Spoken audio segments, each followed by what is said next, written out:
Welcome to the Classical Mind and Learning Differences. I'm Dr. Carol Brown, and it is an honor to be here with you today.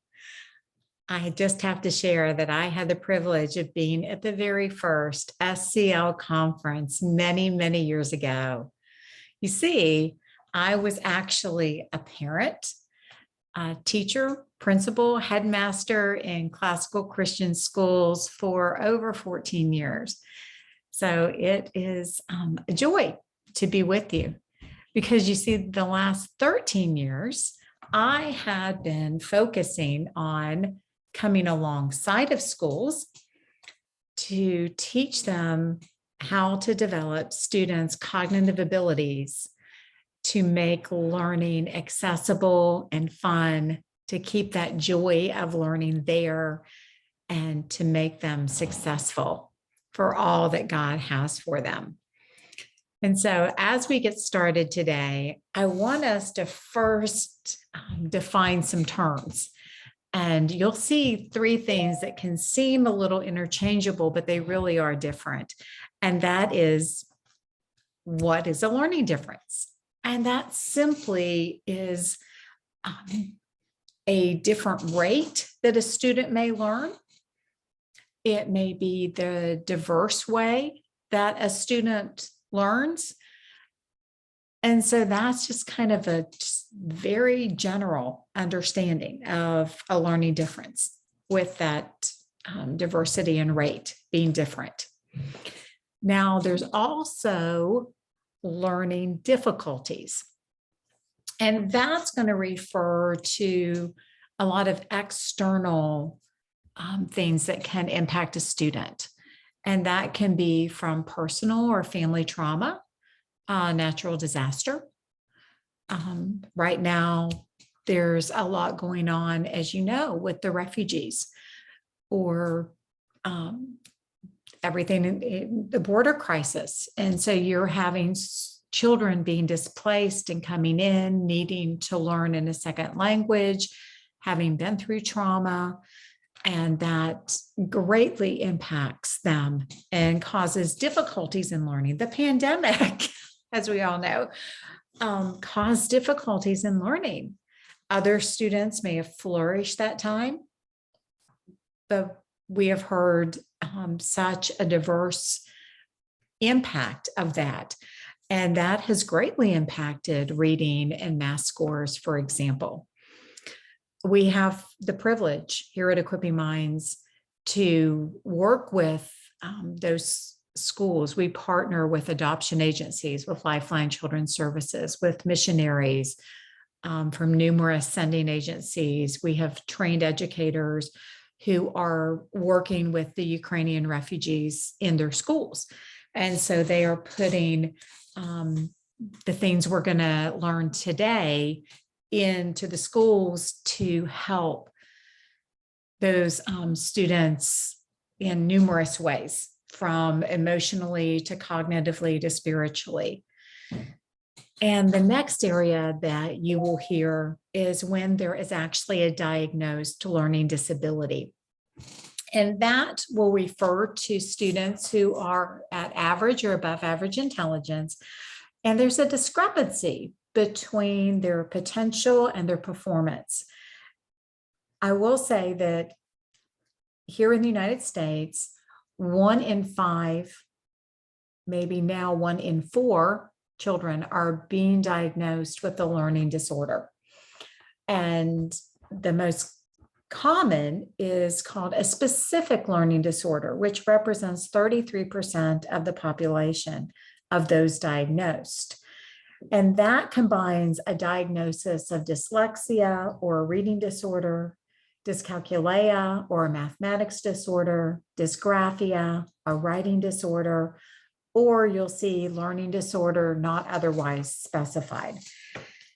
And so basically, when all is said and done in those, something is impacting the student's ability to move forward successfully in their academic areas. And sometimes it may hit one area and sometimes multiple areas. It may impact behavior it may impact social and emotional learning as well. And so we are going to take a different approach, just like we always do in classical education. And we are going to look at things in this realm through a biblical worldview. I had the privilege of doing my doctorate in education at the Southern Baptist Theological Seminary. And one of the articles that I wrote was Naturalistic or Biblical Worldview of Human Development. And I encourage you to read it, because so much of education and everything has been filtered through Piaget and a humanistic view of development. And that has impacted our belief in how we view children and their abilities, versus seeing them as created in God's image with potential and the ability to know Him. And it also impacts our view of development and how they look at stages of learning. And so we're going to look at it from a theistic perspective.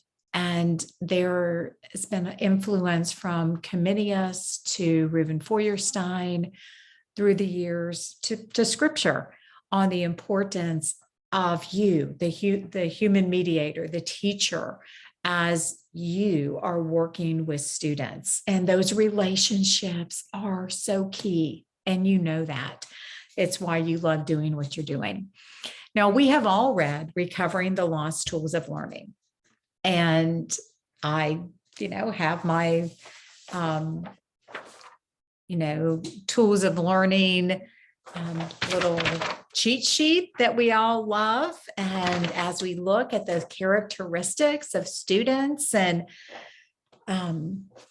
the teaching methods, and I'm just going to tell y'all, these are all fabulous, absolutely fabulous. And you have been doing these, but you're still having some students who aren't learning. And that's perplexing, isn't it? And so I will tell you that we need to kind of do a paradigm shift here. And I would suggest that we need to understand and develop the tools for learning. And when learning challenges are present, there are cognitive skills.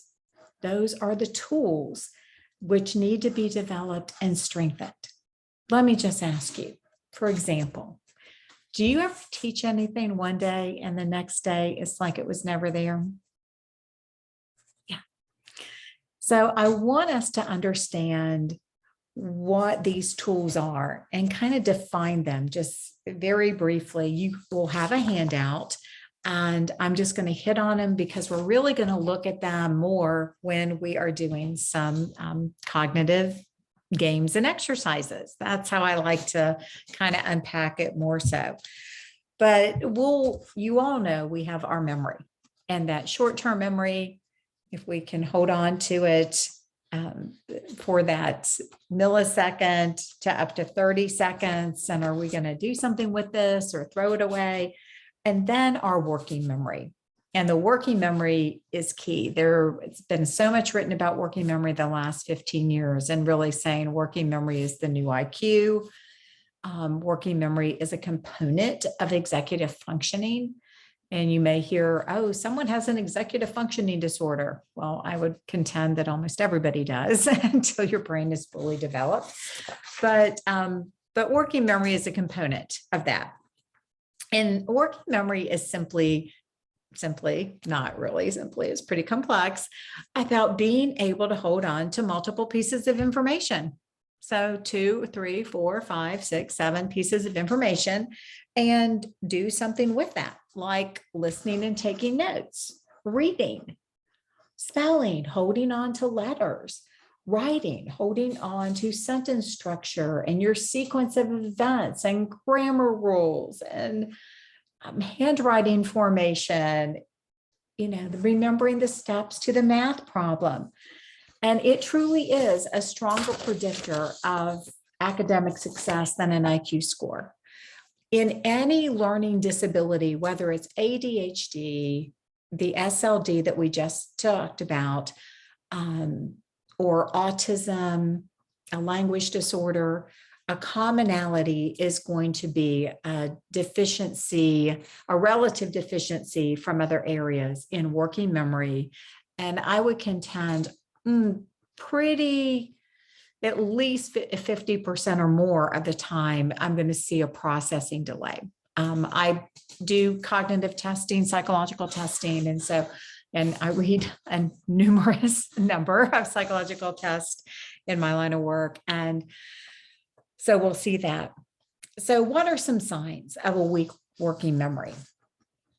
And so please hear me. These are not signs of a reading disorder. These are signs of weak working memory. We need to address the source. And we're all about going back to the source. A student may read a word and forget it a few lines later. They have difficulty following multiple step directions, difficulty keeping multiple sounds and letters in order for reading and spelling, difficulty remembering math facts, or difficulty remembering the steps to a math problem. It's challenging listening and taking notes. Now, not so much in the grammar school, but if you're doing dictation, you can really see that be challenging. Difficulty making decisions. Difficulty getting their thoughts on paper, remembering the sequence, the grammatical rules, the spelling, the letter formation, difficulty remembering sight words. And so when you see those difficulties, that's working memory. We don't need to jump to a label, but when it impacts those academic areas, like reading, we get dyslexia, like math, dyscalculia, like writing, dysgraphia. And so we jump to these, and then we immediately go into strategies, accommodations, modifications mode, rather than how can we come in and strengthen this area so that those symptoms are not as prevalent or they're gone, quite honestly. And I have seen that for years. The other area is long-term memory. Our long-term memory capacity is amazing. It is a massive filing cabinet. But how quickly can your student, how quickly can you access information? And there's a little test that I love to do with everybody to check that. So we're going to actually do this right now. If you've never done this before, it's just a fun thing to do. So we're going to take literally 1 minute. And I want you to get out, if you've got a sheet of paper or you're just going to keep track on your fingers, you can do that. But I would like for you to name all the capitals of the countries in Eastern Europe for me in 1 minute. Oh, wait a minute. You don't think you can do that? Why not? Oh, it's not in your long-term memory. Did you know we can not pull out what is not in our memory? Yes. Now, sometimes we may have a language processing disorder that makes it difficult to pull out information. And we're going to see how you're doing. But we've got to ask a question which you can answer so we can actually check that. So I always like to have fun with my group with a question I think maybe you won't know.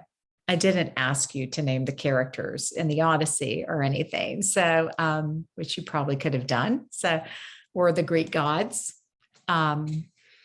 That would be a fun one to do with your class, right? Okay, so we're going to do animals. So in 1 minute, tell me all the animals you can think of. Okay, and begin.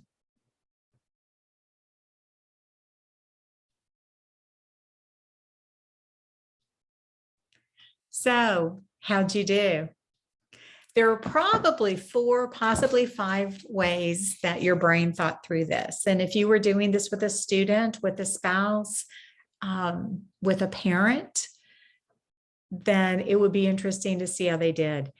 What we are looking for is when you can name animals in a nice, steady pace.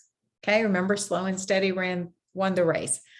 And if they're categorized as well. So maybe you had big cats or farm animals or reptiles together. Another area that we would see is the group who, right when I said it, you just started, listing animals. They just came. And if you looked at your clock, probably between 20 and 25 seconds, all of a sudden your brain went blank and you're like, animals? I don't know any other animals. And then you stopped and thought, stop and think. Oh, and you probably gave 7 to 9 more. Okay. Another group are those who they may say pig, cow, horse. Did I say pig? And they maybe will give you 5 to 9 animals in a minute. The next group can be very interesting. And I have seen this a couple times where I asked the question and nothing came out of the student's mouth. And I waited and I didn't react. I just waited, just smiled. 17 seconds later, he unleashed 31 animals. And I thought, how many times has someone not waited 17 seconds for him to answer a question? Because there was so much in there. His filing cabinet was just kind of stuck. And so it was really fun to see him, as we worked with him and he played the cognitive games that we used to develop this, that asking him any subject then became so much easier as we worked on that processing. So another area you are very familiar with is attention. And you've got to love John Milton Gregory to not teach to have their attention. And but we know there are different types of attention. There is visual and auditory sustained attention to stay on a task for a sustained period of time, or there's selected attention, and that's to look at one input and not be distracted by other inputs going on around, which can be very challenging. And then divided attention. And that's when we are attending to 2 activities at one time, such as taking notes and listening to the teacher. I actually had an adult whose child has been doing these exercises, and the mother decided to come to a week-long training in these methods. And she was in the middle of class, and all of a sudden she raised her hand and she said, "Can I just stop everybody right now? I am listening to you and taking notes, and I've never been able to do that in my life." And she's 45 years old, but she's been doing this with her child. So I'm just a little incentive here for you all is, as we're learning these things and as I'm sharing ways to develop these very naturally, it's going to impact you in a positive way. That I will tell you. And then our flexible attention is being able to shift that attention quickly when it's necessary. And then our processing. Oh my word, processing speed. There's just general processing, the rate our brain handles information. There's visual processing with our eyes, and that ability to perceive and to analyze and compare images, see differences in size and color and shape, distance, orientation of objects. You're able to create images in your mind. Tracking and convergence of your eyes is cooperating. And then there's auditory processing, is that ability to hear the difference in sounds, break words apart, manipulate and analyze sounds, to determine the number of sounds, the order of the sounds, the sequence of the sounds that go with each word, phonemic awareness. This is necessary for reading. It's necessary when you are listening to the coach call in the plays from the sideline, or your dance instructor or your piano instructor. Language processing is another part of that processing, and with auditory, because we're hearing language, and then how are we interpreting that? Then our logic and reasoning skills, that ability for the mind to form logical patterns, prioritize, analyze, think abstractly, solve problems, learn from mistakes, failures.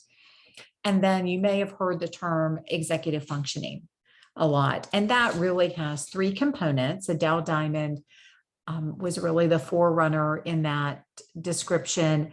And that entails working memory, which we've already talked about, inhibitory control, which really is attention and self-regulation, not being impulsive, stopping and thinking, and cognitive flexibility, being able to move from one thing to another.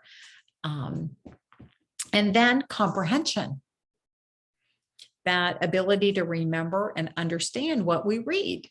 You know, so often what I see, because I work with public schools and private and homeschoolers and a lot in public education, the students are taught to just read the passage and go find the answer. And no one has ever taught them how to visualize the images when they're reading. You all probably know that it was the ancient Greek, and they were the first ones to grasp the importance of imagery. And many students,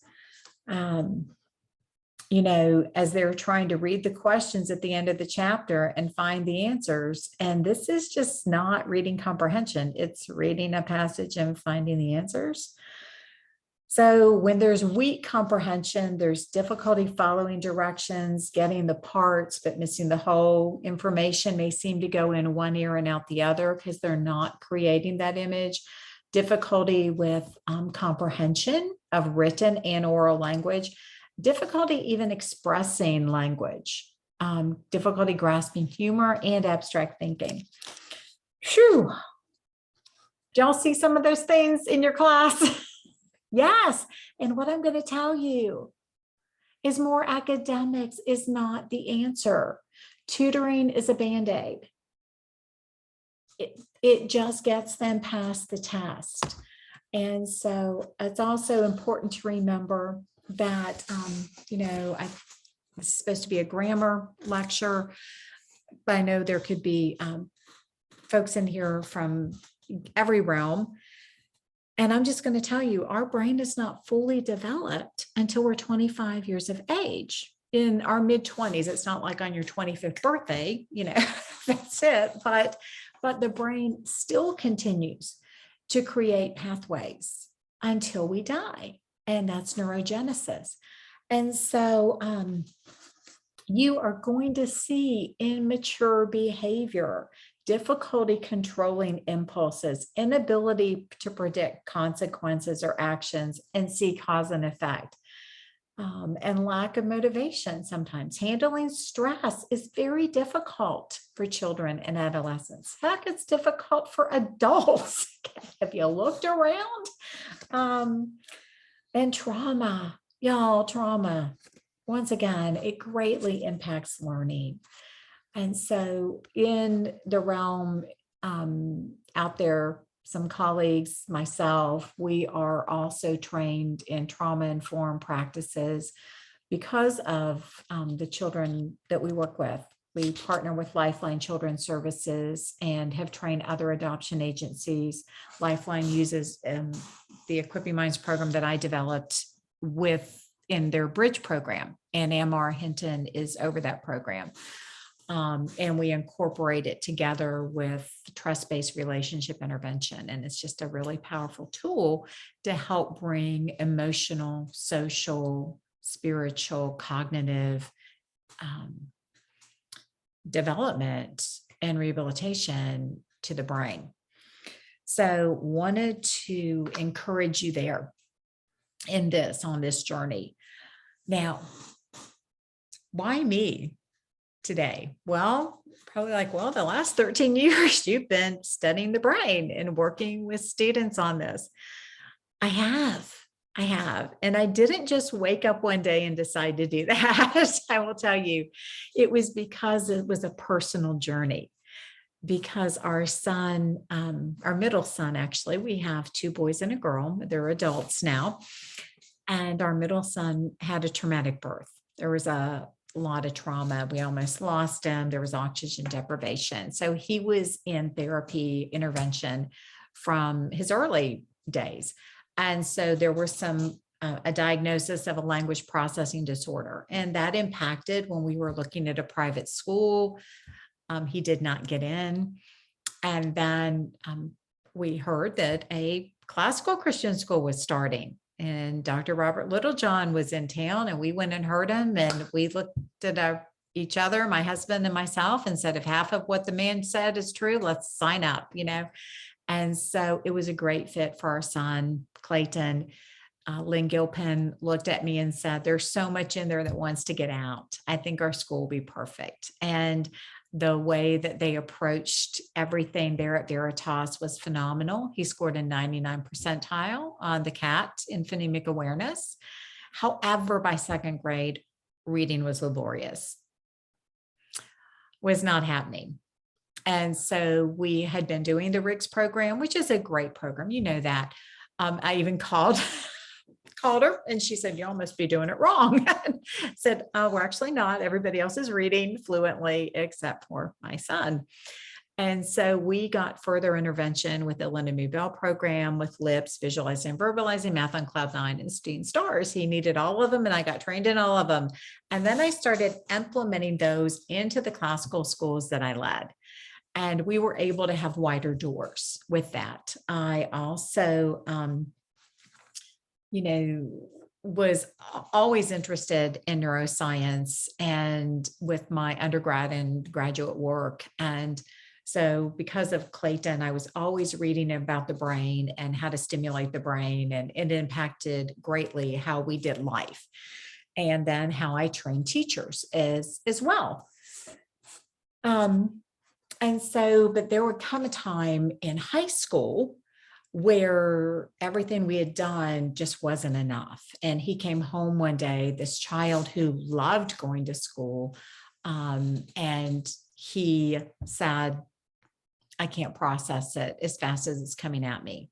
He couldn't hold on to all of the discussions going on. And so I made a really tough decision, pulled him out of the school I was headmaster, and hired someone to homeschool him. And he did great because we were able to take it at his pace. He did the same curriculum, but at his pace. But then I was like, what's going to happen? The world's not going to slow down for his pace. Aren't we going to college? And so at that point, that's when God really, I had a friend who said, Carol, you need to start a learning center. Because every time there was a child struggling at the school, I would go and grab them and bring them to my office and start working with them, because I just had this insatiable passion, because I believe that all children want to learn. And so don't ever think that they don't, because they really do. And there is something interfering. That chart, okay? They have that desire. So how do we develop these? And because that's what my focus was on. And so then I stepped out and I started studying and reading numerous psychology books and research studies on working memory and processing. And the same things kept coming up: multi-components, multi-domains of the brain, multitask switching, NBACS. And I know all those may sound like foreign words, new vocabulary to you, but they are now my best friends. And I hope they will become your best friends too, because they are phenomenal when you put them together to develop the brain, because actually all day long in learning, we are doing multiple task switching, using multi-components, multi-domains, and needing to go back and forth between different pieces of information. And that's all we're talking about. They just give them psychological terminology to go with them.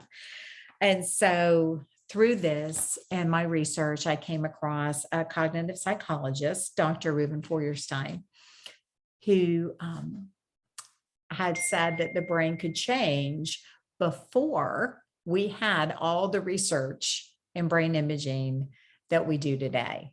And when he first said it, people walked out of his talk. And he passed in 2014 now. But he really believed that the brain could be changed. And his professor was Piaget, and he disagreed with him. He said, yes, if you leave someone to themselves, these are the stages of development. However, that is not what Scripture commands of us. He was a devout theist, a devout Orthodox Jew, and he credited the studying of Scripture to developing his cognitive abilities. And so he actually taught an older child in the village to read.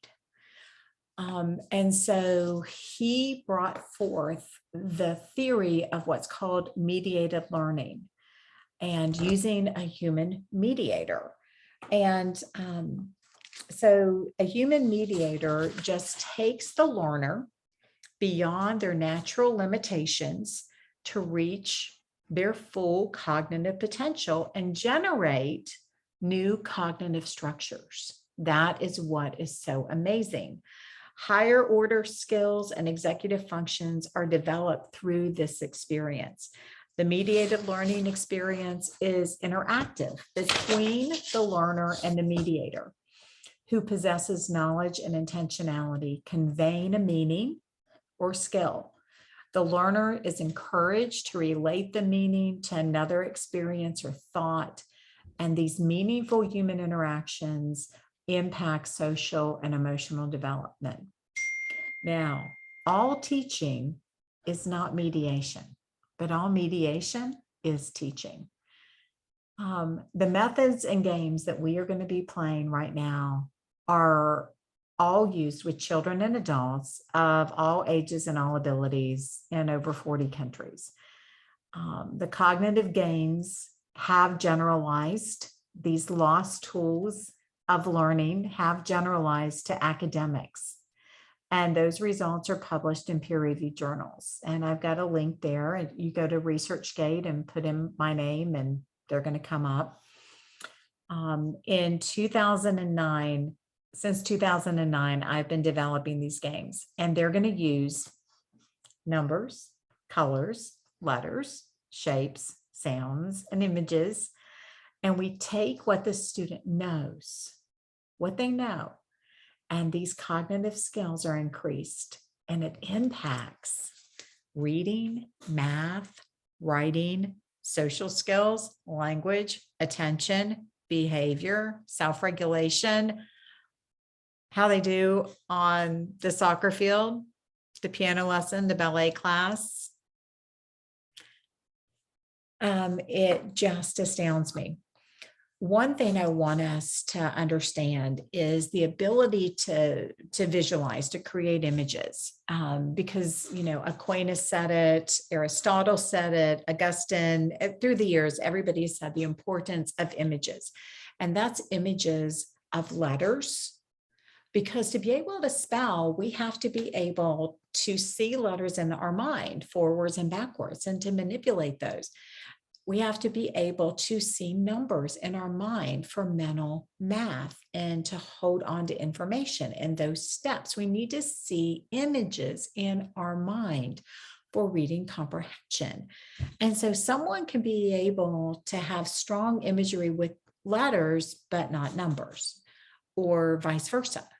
And And so once again, this does not come from more academic tutoring. I would just let you know that when I did my doctoral research study, we took 16 students who had an SLD diagnosis, just challenges in reading, writing, or math, who were in a school for kids with learning challenges. And they either did more academic tutoring, an hour a day for 30 hours, or they did Equipping Minds and played the games. And so there were 2 kids at a time. And the kids that did Equipping Minds, their IQ score went up 16 points. And it generalized to academics. And you can read that research and see a summary of it on our website as well. But we're going to go in and play the game. So are you ready for this? And what I'm going to tell you, please know that homeschoolers, even public schools, are doing these games. And we've got a couple classical schools that are doing them. The Providence School in Tifton, Georgia, you're going to get to see a couple clips there. And they spend, 15 to 20 minutes at one period for their lower grades doing it. And then they intersperse it at the beginning of some classes for some brain strengthening exercises as they begin math or begin reading, and have different games, because this generalizes and impacts those classroom areas significantly. So the first game we're going to play, and I will tell you, I can't emphasize enough that play is an incredible, powerful tool for brain development. We have known this for years. And Dr. Karen Purvis said it takes 400 repetitions to create a new synapse in the brain, unless it's done with play, in which it takes between 10 and 20 repetitions. So when we are playing these games, we are having fun and we're engaging the students. And one of the first games we're going to look at today is tic-tac-toe. And we know that you know how to play tic-tac-toe. And if your student does not know how to play tic-tac-toe, the first thing you would be doing would be to talk about what it means to have 3 in a row, or going horizontally, vertically, diagonally with them. Now, when we play tic-tac-toe, we play on many different tic-tac-toe boards. So I have a board of tic-tac-toe with animals. I have a board with the presidents of the United States. Okay. Now their faces may look a little different there. And we have a board of letters. Okay, so we're going to use letters, numbers, and images. And we have a blackboard that we can use as well. So what I want to show you is when we play this, is that we would first start off on one board. And we have 36 steps to play this game. So we don't have time to show you all of it, but I'm going to give you a brief run through. So basically someone's on the top board and someone's on the bottom board. And someone would say, I see myself putting my cube on number 5. Well, I see myself on number 3. I see myself on number 2. Well, I see you on 2 and 5, so I see myself on 8 to block you. Okay, well then I see myself on number 1. Well, I see myself on number 3. And you would play the game that way. Then you would cover up the numbers with Unifix cubes. And then we would play by removing your cube. And so you're having to visualize what number is where, what letter is where. Okay. Eventually, we have a few other steps in there. We play just touching the board. Eventually, we play with no board. And we're saying it in our minds. And so then they are visualizing numbers and letters. Wait a minute. And the next thing you know, they're doing better in spelling. But we didn't work on spelling, but we worked on the foundation and the skills needed for spelling. Because see, when you write a word numerous times, you're not visualizing it. You're writing a word numerous times. Okay. And so your brain's not having to visualize it. That's why that doesn't work. Okay. They may pass a test, but then they go and do it again. And they take the test a few days later and they don't remember it, or they're doing a writing assignment and it doesn't carry over. So that's a big area where that's going to impact those, for example. Okay, so the next one we're going to look at are the animals. And y'all, this is a favorite of all students who have ever done Equipping Minds. And we're going to take a look here. And we're going to read the animal page. So we're going to say penguin, giraffe, bear, bird, spider, camel, chicken, pig, zebra, snake, tiger, elephant, turtle, cow, fish, cat, frog, crab, bee, and horse. And so now we're going to read set 2.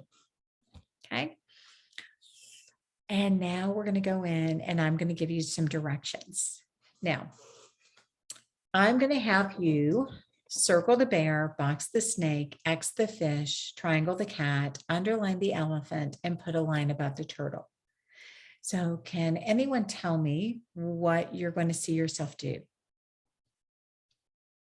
Probably not. But do you know every day we give students multiple step directions, and they are things that we know very well. We forget. If you have children at home, you may remember that brushing your teeth is about an 8-step direction. I encourage you to think through all that. But when we give directions, one thing that I do is I will use the magic words, I see you. I see you getting out your math books. Now I see you turning to page 25. What do you see yourself doing? And we have schools that use this language in every direction they give. And y'all, students are able to visualize and follow the directions. I have had veteran kindergarten teachers of 30 years tell me this has transformed my classroom. They are doing everything the first time I asked them to do it. And I know we'll talk about behavior, but I'm just going to tell you, please put this language in. If you hear nothing else that I say, please put this in. Start using it with your children, use it with your husband, use it with your wife. At our house, it's a little, hey, honey, I see you picking up, some Bluebell cookies and cream ice cream for me at the store. What do you see yourself doing? And you don't forget that. Very powerful. And so we're going to do an exercise here. And what I will tell you is we can teach the students how to do this, and they will hold on to all 20 directions forwards and backwards. And so when we're doing it, we're going to put the sheet protector on, and then I'm going to say, I see you drawing a circle around the bear. What do you see yourself doing? I see myself drawing a circle around the bear. Do you hear that I'm using a full sentence and I'm using prepositions? When we draw a circle, we're also going to start at 2 o'clock, go around the back of the bear, go from his head to his back. Does it sound like 2 o'clock to 12 o'clock? Oh, are we working on handwriting strokes? Yes, we are. But don't tell anybody because we're using dry erase markers and sheet protectors. So that makes it super fun. So very excited about that. And so then we'll take it off and look at that and say what we see. Then we would take our cards. And when we take our cards, I'm going to take some Uno cards, for example, and we're just going to work on general processing. And some of your kids, if they have any struggles, they have maybe never been right, like numerous times. And so we get to practice our language with what we know. Once again, we can only train the brain with what the brain nose. So tell me the color you see. Yellow, green, red, yellow, yellow. Excellent. You know your colors. And we would say those colors. And if the kids had cards, we can even sort the colors. And we can put one of each color down and we would take them and then we would say, oh, I see green on green. Oh, I see yellow on yellow. And we can do this with Uno cards. We can do this with a giant deck of playing cards. I can take blink cards and blow them up. I can take set cards, quick cards. You could take numerous cards and just say, tell me the color that you see. Now we're going to do the number. So tell me the number that you see. So, oh, I see 2. I see 4. I see 4. I see 2. Okay. And so then they're going to say the number. And when you look at that on a blink card, you see the actual numbers. A deck of cards, you see the numbers. Uno cards, you see the numbers. And so this is going to help us when we're learning the numbers. And if you have little ones and they don't know the numbers yet, you'd start with 1 and then 1 and 2 and then 1, 2, 3 and gradually add it. So you're just following those regular classical methods that help with memorization. And so then the next thing we would do is alternate and do number, color, and shape.